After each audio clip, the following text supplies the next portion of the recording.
The school system is actually teaching people to be poor.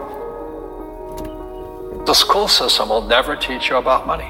The school system was designed to teach you to be an employee or a doctor or a lawyer, a specialist, but never about money.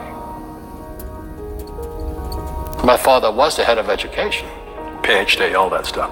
I go home and ask him, I said, why don't we learn about money in school? And he looked at me and says, because the government doesn't let us teach that subject. The government tells us what we can teach and what we can't teach. And I thought that was strange. And I said, but aren't we going to school to learn about money? He says, no, your job is to get a job. Poverty is passed on. It's taught in your families. And middle class is taught in families. And so the people right now who are sitting at home, who are struggling financially or worried about money or unhappy, they may be making a lot of money, but unhappy with what they're doing, it was probably taught to you. You know, your superego was taught, get a job, work hard, or you'll never be rich, or the rich are evil, or whatever. And until you change your mindset, Correct. Money won't help you, right? Correct. And we see that with people that win the lottery, people that make more money, they still have the same problem. Right. Because they have that poor man's soul. Correct. If you're poor, you'll always be poor. That's really hard for people to understand. Yeah, the money will disappear that fast. Just like most pro athletes, you know, they make millions of dollars, and what, 65% are bankrupt 5 years later? It's because they come from poor families. Now you tell them that, they get very angry at you. It's not, it's the rich fault. You know, it's you guys ripped me off, and government ripped me off. But unfortunately, what Mr. Lipton was saying, it's passed down genetically. The moment I pay you, you think like an employee. That's the trap. Entrepreneurs work for free. The moment you accept the paycheck, your brain goes dead. As long as you're hungry, you'll think. You see, people say, well, why don't you give the poor money? So the only problem with that is it just creates more poor people. Give a man a fish, he fishes for the day, or eats for the day. Yeah, you give a man a fish, you get a lot of people who want more fish, you know? Well, you teach them to fish. But you are the Robin Hood of knowledge, because I see you giving this knowledge out, and do the rich people cringe and say, don't tell them that, Robin? Yes. Don't tell people what you know. Right. Keep them poor. Poor will always be amongst us, because it starts up here. It's in their words, you know, and the words become flesh. When they say, I can't afford it, or I can't do that, they go down. They become what they say. And I meet so many people, I can't afford it. You think I'm made of money? My PhD dad, he says, what do you think I am, made of money? I can't afford that.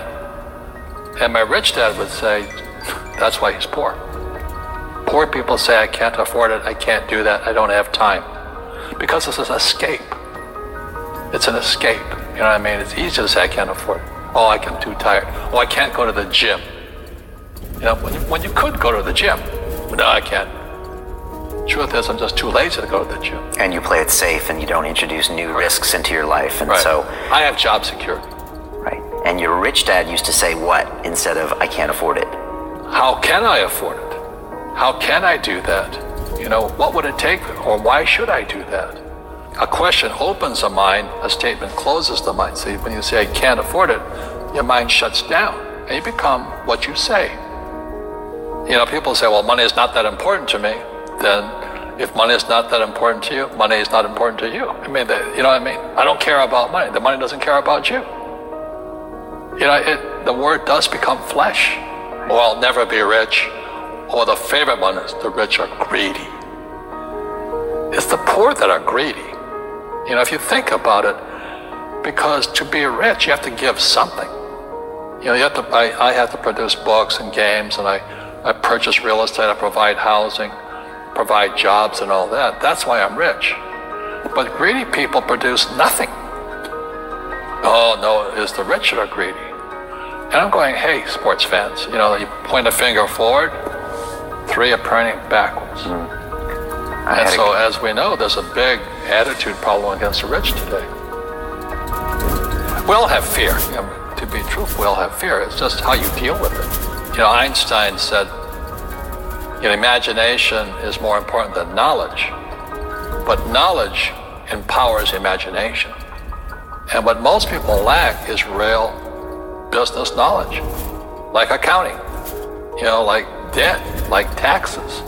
You got to know that stuff, but they don't teach it in school to anybody. People who are afraid of making mistakes like they teach in school, they don't ever grow.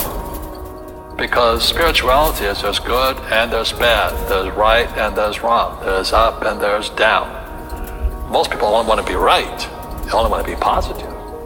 Well, you can't have that. That's not reality. Every time I failed, it was like, good. It's okay, what have I learned? And the average person, the reason they're poor is they haven't failed. They play it so safe. They haven't made any mistakes like they taught in school. That means they don't learn anything. That's why the school system's actually fundamentally corrupt. It's anti-education. And I think what most people do is they let their parents or their friends talk them out of life. So afraid of failing. But failing is how we succeed. Our schools punish you for making mistakes. That's why we have so many people who are so afraid of admitting they make mistakes or afraid of failing.